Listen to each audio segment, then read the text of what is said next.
Weather Service in La Crosse has issued a tornado warning for southeastern Mower County in southeastern Minnesota until 7:45 p.m.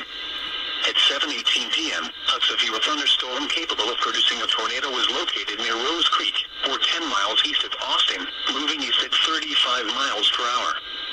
Expected hazards include tornado and ping-pong ball-size hail. This is a radar-indicated threat. The following impacts are expected. Flying debris will be dangerous to those caught without shelter. Mobile homes will be damaged or destroyed. Damage to roofs, windows, and vehicles will occur. Tree damage is likely. This tornadic thunderstorm will remain over mainly rural areas of southeastern Mower County, including the following locations: County Roads 4 and 8, Interstate 90 exit 187, Elkton, Safety, and County Roads 4 and 3. Take cover now.